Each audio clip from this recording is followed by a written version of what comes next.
निजी स्कूलों की लगातार चलती मनमानी और तानाशाही के किस्से कोई नए नहीं हैं। कभी फीस को लेकर तो कभी स्कूल की सामग्री खरीदने के लिए बाध्य करने के मामले लगातार सामने आते रहते हैं। इसी तरह एक मामला आज सागर के कलेक्टर कार्यालय में देखने को मिला है, जहां निजी स्कूल से प्रताड़ित एक गरीब आदमी अपनी बच्ची और परिजनों को लेकर कलेक्टर से न्याय की गुहार लगाने पहुंचा था। परिजनों के अनुसार रहली स्थित कैम्ब्रिज कॉन्वेंट हाई स्कूल द्वारा एक स्कूल में पढ़ रहे बच्चों से कोरोना के समय से भी सभी से पूरी फीस की डिमांड की गई है, जबकि लॉकडाउन के समय सरकारी गाइडलाइन के अनुसार सभी शिक्षण संस्थान बच्चों से केवल ट्यूशन फीस ही ले सकते थे। अभिभावक इंद्रजीत सिंह राजपूत ने स्कूल प्रबंधन पर आरोप लगाते हुए कहा है कि स्कूल प्रबंधन द्वारा पहले उन्हें लालच देकर मामले को दबाने की कोशिश की गई, नहीं मानने पर उन्हें तरह तरह की धमकियां भी दिलवाई गईं और स्कूल द्वारा इंद्राज की बच्ची की टीसी देने से भी साफ मना कर दिया गया।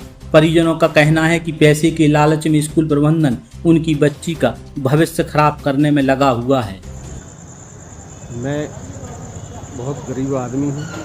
मेरी बच्ची को टीसी अंक सूची कैम्ब्रिज कॉन्वेंट हाई स्कूल दे नहीं रहा है, जिसकी शिकायत मैं श्रीमान दीपक आर्य कलेक्टर महोदय जी से भी कर चुका हूँ, जिला शिक्षा अधिकारी महोदय से भी कर चुका हूँ, ब्लॉक शिक्षा अधिकारी जी के यहाँ भी किया है और श्रीमान एसडीएम महोदय से भी गोविंद दुबे जी से भी किया है, लेकिन आज दिनांक तक कोई कार्रवाई नहीं हुई है। और मेरी बच्ची के भविष्य की बात है, अगर कहीं कुछ ऐसा होता है तो मैं कल जन सुनवाई में आत्मदाह करूंगा। उसकी सारी जवाबदारी शासन प्रशासन की होगी, क्योंकि मैं ऐसा कोई रसूखदार आदमी तो नहीं हूं जिसकी प्रशासन सुने। मेरे पास पैसा नहीं है, इस वजह से मैं बहुत पीछे हूं। मैंने सभी जगह लिखित में दिया है, लेकिन आज दिनांक तक कोई सुनवाई नहीं हुई है। अगर मेरी बच्ची का भविष्य खराब होता है तो मैं कल कलेक्टर श्रीमान दीपक आर्य जी के सामने आत्मदाह करूंगा। दिल्ली से Cambridge convent high school rally का जो 10वीं तक संचालित है, उसमें हमारी बच्ची पढ़ती है। वो टीसी अंक सूची देने से मना कर रहा है। कोरोना काल में उसने सभी बच्चों से मिला के लगभग 80-85 लाख रुपए का पैसा इकट्ठा किया, लेकिन स्टाफ को पेमेंट नहीं बांटा।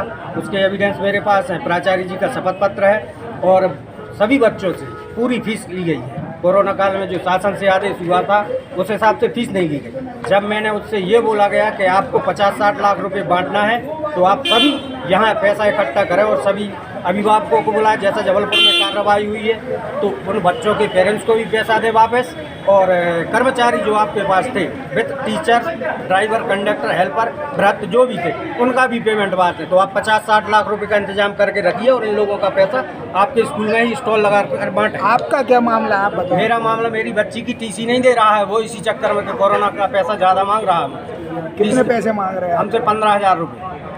और अभी जो वीडियो वायरल हो रही हैं, आपकी ऑडियो वायरल हो रही हैं, उसमें पैसों की बात आ रही है। जी नहीं, मैंने ये बोला है कि आपको 60 लाख रुपए फीस प्लस कर्मचारियों को वेतन मिला के बांटना है, तो वो पैसा आप बांटिए। मैं सामने बंटवाऊंगा तभी मानूंगा, नहीं तो मैं RTI वापस नहीं लूँगा। आज यहाँ पर आवेदन आपने दिया, क्या आश्वासन मिला? उन्होंने आश्वासन ये दिया है कि आप SDM साहब से संपर्क करें, आपके साथ उचित कार्रवाई की जाए।